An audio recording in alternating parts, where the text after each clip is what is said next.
एक बात तो तय है कि अगर इस साल बिहार में विधानसभा चुनाव होते हैं तो मुख्यमंत्री की नाम में भले ही एनडीए नीतीश कुमार का मोहर लगाए, लेकिन जो चर्चाएं हैं वो कहीं और ही जा रही है, क्योंकि लगातार 2 दिन से डिजिटल बैठक कर रही है बीजेपी और अपने इस कार्य समिति की बैठक में जिक्र विकास का किया जा रहा है, लेकिन इस विकास के जिक्र में मुख्यमंत्री नीतीश कुमार का नाम कहीं भी नहीं आ रहा।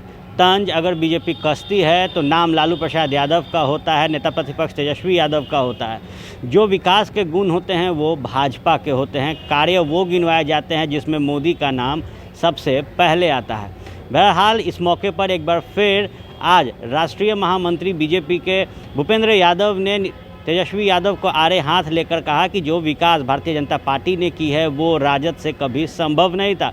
उन्होंने साफ तौर पर पुल या जिस पर सियासत खूब हुई है इस साल बिहार में, उस पर भी चर्चा की और कहा कि जब आपका शासन था तो बिहार में सिर्फ 3 से 4 पुल थे, लेकिन हमारी सरकार ने बड़ा पैमाने पर पुल बनाया। साफ तौर पर भूपेंद्र यादव ने ट्विटर और फेसबुक पर भी तंज कसते हुए कहा कि आप तो ट्विटर बॉय हैं, आप खुद अपने मैसेजेस को सोशल मीडिया के माध्यम से लोगों के बीच पहुंचाते हैं, लेकिन जब Bharatiya Janata party digital rally की बात करती है तो आप उसका बहिष्कार करते हैं। इसके साथ ही भूपेंद्र यादव ने कहा कि जिस तरीके की नीति राष्ट्रीय जनता दल की रही है वो नीति कभी भी बिहार को आगे नहीं बढ़ाती। ऐसे में कई जो बातें थी वो भूपेंद्र यादव ने मीडिया से साझा की। साफ तौर पर इस बात और इस विवाद में नज़र आ रहा था कि इस बार जो चुनाव होगा वो कहीं ना कहीं राजद बनाम भाजपा होगा, क्योंकि नीतीश कुमार के विकास का कहीं जिक्र नहीं किया जा रहा था। मुख्यमंत्री नीतीश कुमार का कहीं नाम नहीं था। जब भी वार किए जा रहे थे तो उस वार में भाजपा तंज कस रही थी नेता प्रतिपक्ष पर। विकास के जो बातें किए जा रहे थे उसमें प्रधानमंत्री नरेंद्र मोदी का नाम लिया जा रहा था। क्या कुछ कहे हैं इस मौके पर भूपेंद्र यादव, सुनिए। और तकनीकी का स्वागत तो सब करते हैं, और मैं तो विशेष रूप से आरजेडी के नेताओं से पूछना चाहता हूं, भाई आप वर्चुअल रैली का विरोध करते हो तो आप ये डिजिटल क्या है? डिजिटल कोई फिजिकल माध्यम है?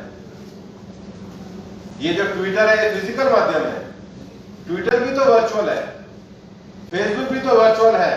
तो मेरा ये कहना है तेजस्वी यादव जी, अगर आपको वर्चुअल से इतना ही विरोध है तो सबसे पहले आप ट्विटर और फेसबुक को छोड़ दीजिए। भाई कथनी और करनी तो एक होनी चाहिए।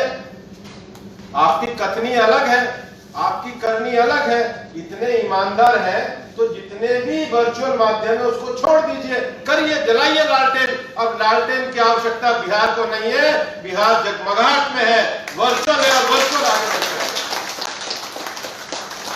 आपको बातें लालटेन के जमाने की ध्यान में आ रही हैं।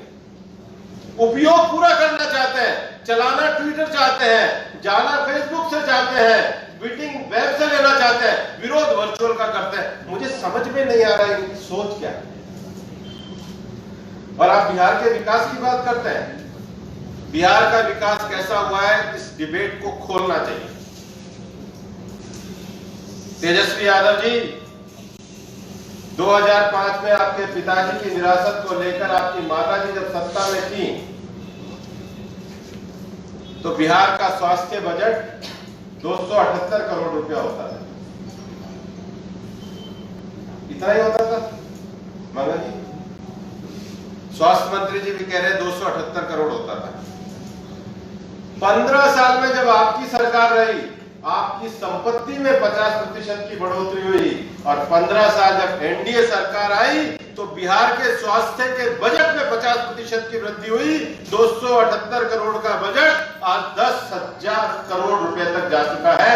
ये बिहार की उपलब्धि है। हमने बिहार के स्वास्थ्य के बजट में वृद्धि करी, आपने अपने परिवार की संपत्ति के बजट में वृद्धि करी। ये अंतर है।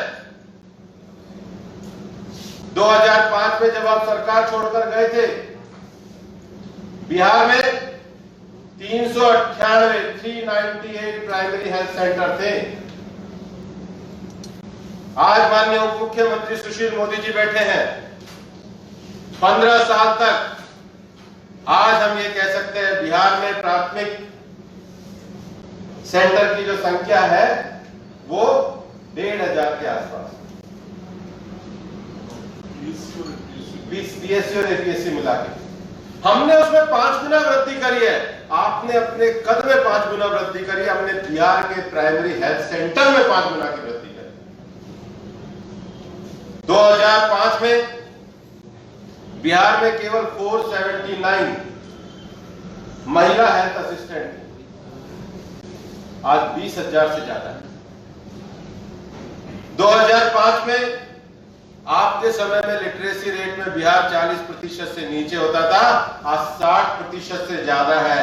ये आंकड़े बताते हैं कि बिहार को कैसा बढ़ाने का काम एनडीए की सरकार ने किया है।